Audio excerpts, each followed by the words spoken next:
तर आता आपण पेटेंट प्रोसेस पूर्ण बघितली. आता आपण बघूया पेटेंट इंटरनॅशनली कसं फाईल करायचं. पेटेंट इंटरनॅशनल फाईल करण्यासाठी 2 रूट्स आहेत ॲक्च्युअली. पी-सी-टी आहे आणि पॅरिस कन्व्हेन्शन. तर आपण दोन्ही रूट्स आपण वेगवेगळे बघूया. तर पेटेंट इंटरनॅशनली फाईल कधी करायचं? कधी करायचं? जेव्हा तुम्हाला माहिती आहे की त्या कंट्रीमध्ये जाऊन तुम्ही बिझनेस करू शकाल. अदरवाईज फाईल नाही केलं तरी चालेल. कारण तुम्ही त्या कंट्रीमध्ये जर बिझनेस करू शकला नाहीत, तर ते एक रिझन बनतं की तुमचं पेटेंट पण कंपल्सरी लायसन्स किंवा रिवोक पण होऊ शकतं. ठीक आहे.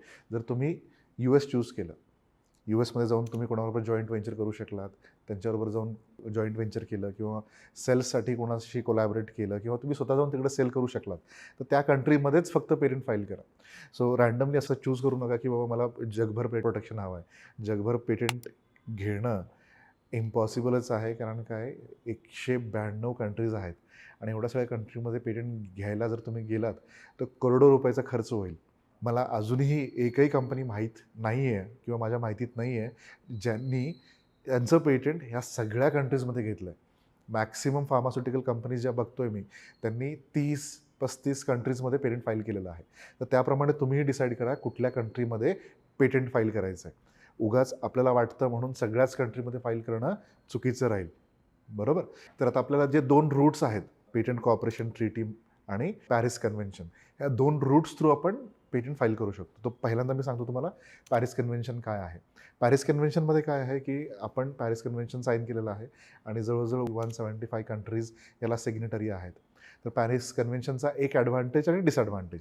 एक ॲडव्हांटेज असा आहे, की तुम्हाला कुठलंही एक ॲडिशनल ॲप्लिकेशन करायची गरज पडत नाही, जे पी-सी-टीमध्ये लागतं. एक वेगळंच पी-सी-टी ॲप्लिकेशन करावं लागतं. तसं पॅरिस कन्व्हेन्शनमध्ये तसं नाही. पॅरिस कन्व्हेन्शनमध्ये काय करायचं, की 12 महिन्याच्या आत तुमचं पेटंट कुठल्याही सिग्नेटरी कंट्रीजमध्ये डायरेक्टली तुम्ही इंडियन प्रायोरिटी घेऊन फाईल करू शकता. त्याला कन्व्हेन्शनल फायलिंग म्हणतात. ठीक आहे. तर सिंपल आहे, की तुम्हाला जर वाटलं फॉर एक्झाम्पल US करायचं आहे, चायनामध्ये करायचं आहे, युरोपमध्ये करायचं आहे, अशा कुठल्याही कंट्रीजमध्ये करायचं असेल तर डायरेक्टली 12 महिन्याच्या आत जाऊन तिथे फाईल करायचं. तुमची जी ॲडिशनल कॉस्ट आहे पी-सी-टीवर लागणार आहे, ती कमी होते. तर पॅरिस कन्व्हेन्शन किंवा कन्व्हेन्शनल रूट कधी चूज करायचं, की जेव्हा तुम्हाला कॉन्फिडन्स आहे, की बाबा हेच माझं मार्केट आहे, इथंच मी पेटंट करणार आहे, ह्याच्या व्यतिरिक्त मला कुठल्याच कंट्रीमध्ये पेटंट फाईल करायची गरज नाही. ठीक आहे. तुमचा बिझनेस ऑलरेडी सेट आहे. त्या केसमध्ये पॅरिस कन्व्हेन्शन फार इफेक्टिव्ह राहतं. ठीक आहे.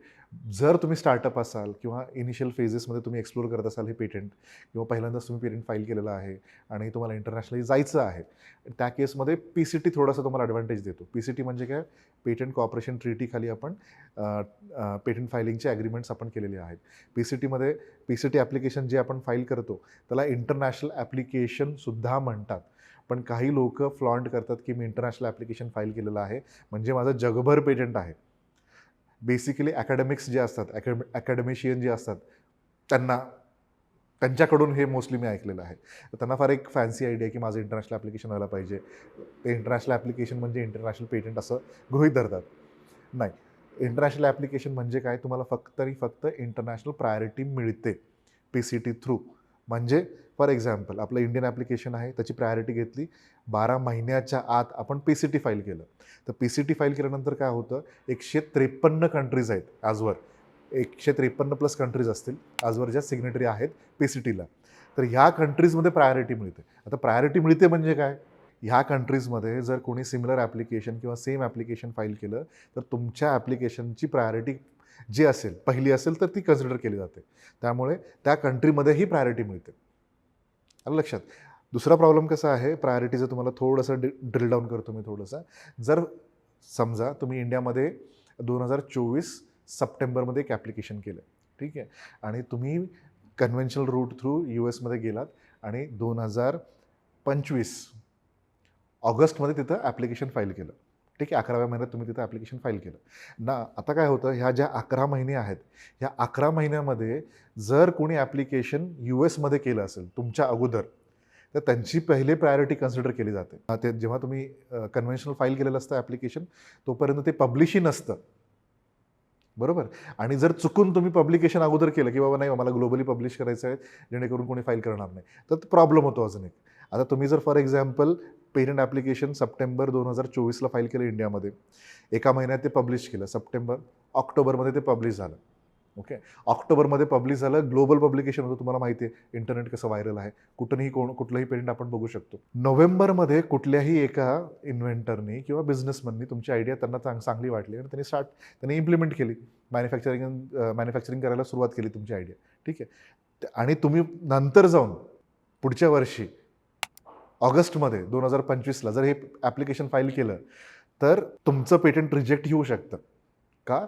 तर तुमचं ऑलरेडी ॲप्लिकेशन पब्लिश्ड आहे, तुम्ही प्रायोरिटी क्लेम केली म्हणून ते जाईलही पुढं, पण ते पेटेंट इफेक्टिव्ह राहणार नाही ह्या माणसाला थांबवण्याकरता. तर थोडेसे निटिग्रिटीज आहेत, तुम्हाला कन्सल्टेशन हवं असेल तर तुम्ही डायरेक्टली कन्सल्ट करू शकता. पण एक थंब रूल ठेवा की पहिल्यांदा तुम्ही जर इंटरनॅशनल जायचं असेल तर पहिल्यांदा इंडियन ॲप्लिकेशन फाईल करायचं, 6 वीक्स थांबायचं, 6 वीक्स थांबल्यानंतर पॅरिस कन्व्हेन्शनल रूट असेल तर त्या रूट थ्रू तुम्ही फाईल करा किंवा इमिजिएटली 6 वीक्स नंतर PCT ॲप्लिकेशन फाईल करा. सिम्पल. त्यानंतर तुम्हाला इंटरनॅशनल प्रायोरिटी PCT थ्रू, आणि जर कन्व्हेन्शनल असेल तर तुम्ही ऑलरेडी त्या कंट्रीजमध्ये फाईल करता. ठीक आहे. आता PCTमध्ये जेव्हा तुम्ही PCT ॲप्लिकेशन फाईल करता तेव्हा तुम्हाला एक ब्रीदिंग टाईम मिळतो. ॲडव्हान्टेज काय असतो की बाबा मला एक्सपेंडिचर कुठं करायचं माहीत नाही आहे, माझं पेटेंट ग्रांट होणार आहे की हे माहीत नाही आहे. ठीक आहे. जरी तुम्ही पेटेंटॅबिलिटी सर्च एका एक्सपर्टकडनं केला असेल, फर्म्स लाईक अस, पण तरी पण एक तुम्हाला सेकंड ओपिनियन मिळतं की पेटेंट ऑफिसचे लोकं परत ते सर्च करतात, तुम्हाला इंटरनॅशनल सर्च रिपोर्ट देतात, तुम्ही ते एक्झामिनही करून घेऊ शकता त्यांच्याकडनं ॲडिशनल फीस देऊन. ती गरज नाही आहे, सर्च रिपोर्ट इनफ राहतो. ठीक आहे. त्या बेसिसवर आपल्याला कळतं की पेटेंट ग्रांट होणार आहे, रिजेक्ट होणार आहे. हा पहिला ॲडव्हान्टेज. दुसरा आहे की तुम्हाला बाकीच्या कंट्रीजमध्ये पेटेंट अप्लाय करायचं असेल, ज्याला आपण नॅशनल फीज ॲप्लिकेशन म्हणतो, ते तुम्हाला फाईल करण्यासाठी 30 महिने मिळतात from the date of Indian patent application. ज्या दिवशी तुम्ही इंडियन फाईल केलेलं आहे सप्टेंबर 2024, त्या दिवसापासून तुम्हाला 30 महिने मिळतात बाकीच्या कंट्रीजमध्ये फाईल करण्यासाठी PCT रूट थ्रू. पण PCT तुम्हाला 12 महिन्याच्या आत फाईल करायचं आहे. लक्षात ठेवा, PCT ॲप्लिकेशन 12 महिन्याच्या आत फाईल केलं तरच ते व्हॅलिड राहतं. 12 महिन्यानंतर कुठलंच एक्सटेन्शन नाही आहे. 1-2 महिन्याचं मिळतं, पण त्याच्यासाठी फार हे करावं लागतं, फार कंप्लायन्सेस आहेत, त्याच्यामध्ये तुम्ही जाऊ नका. 12 महिनेच पकडा थंब रूल, आणि त्यानंतर 30 महिने. हे 30 महिने तुम्ही कशासाठी यूज करू शकता? बिझनेस प्लॅन डेव्हलप करण्यासाठी, कोलॅबरेशन कुठे होतात ते बघण्यासाठी, तुमचं प्रोडक्ट टेस्ट करण्यासाठी कुठल्या कंट्रीमध्ये सेल होतं आहे, आणि त्याच कंट्री आपण चूज करायच्या आणि त्याच्यानंतर नॅशनल फेज ॲप्लिकेशन म्हणतो आपण त्याला, PCT नॅशनल फेज ॲप्लिकेशन, त्या कंट्रीजमध्ये फाईल करायचं. ठीक आहे. जेव्हा आपण बाकीच्या कंट्रीजमध्ये फाईल करतो तेव्हा परत एक्झामिनेशन होतं, त्याचं पब्लिकेशन होतं, एक्झामिनेशन होतं, ग्रांट होतं, आणि परत प्रत्येक कंट्रीमध्ये ते मेंटेन करावं लागतं.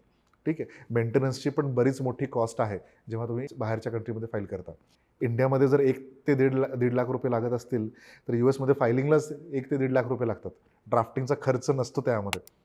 त्यांची handling cost per hour US फर्म्सची $300 ते $500 आहे.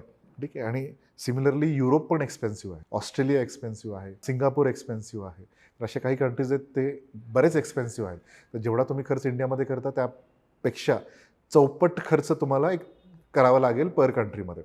आणि UAE सारख्या कंट्री किंवा GCC कंट्रीज हे अजून एक्सपेन्सिव्ह आहेत. ठीक आहे. तुम्हाला जस्ट अन एक्झाम्पल देतो की इंडियामध्ये इंडियन गव्हर्नमेंट तुम्हाला सर्च रिपोर्ट जनरेट करण्यासाठी, सर्च अँड एक्झामिनेशनसाठी 10,000 रुपये चार्ज करतात INRमध्ये. तेच तुम्ही जर US पेटेंट ऑफिस घेतलं तर त्यांची कॉस्ट आहे $2,080. इंडियन करन्सीमध्ये जवळजवळ 1,70,000 जाते. युरोप जर घेतला तर 2,600 समथिंग आहे. ती कॉस्ट साधारणतः 2,00,000च्या वर जाते. ठीक आहे. तर सगळंच एक्सपेन्सिव्ह आहे बाहेर, आणि आहे आता हे आपल्याला ॲक्सेप्ट करावं लागेल. इंडियामध्ये बरंच रिझनेबल कॉस्टमध्ये सगळ्या गोष्टी होतात. ठीक आहे. तर ह्या प्रकारे तुम्ही डिसाईड करू शकता इन्कम किती मिळतो आहे, तुमचं मार्केट कुठं आहे, आणि जिथं तुम्ही खरंच प्रोडक्ट सेल करू शकणार आहात त्याच कंट्रीमध्ये पेटेंट फाईल करा. जर तुम्हाला कुठलीही मदत लागणार आहे पेटेंट स्ट्रॅटेजीसाठी की कुठल्या कंट्रीमध्ये आपण फाईल केलं पाहिजे, त्यासाठी आपण लँडस्केप ॲनालिसिसही तुम्हाला करून देऊ शकतो की तुमचे कॉम्पिटिटर्स कुठे फाईल करत आहेत, तुम्हाला मॅक्सिमम बायर्स कुठे मिळतील तुमच्या प्रोडक्टसाठी, तेही आपल्याला फाइंड आउट करता येतं. जर ती स्ट्रॅटेजी हवी असेल तर तुम्ही खाली दिलेल्या कॉन्टॅक्टवर तुम्ही कॉन्टॅक्ट करू शकता किंवा लिंक दिलेली आहे तिथे क्लिक करा आणि माझ्याबरोबर अपॉइंटमेंट बुक करू शकता. So all the best.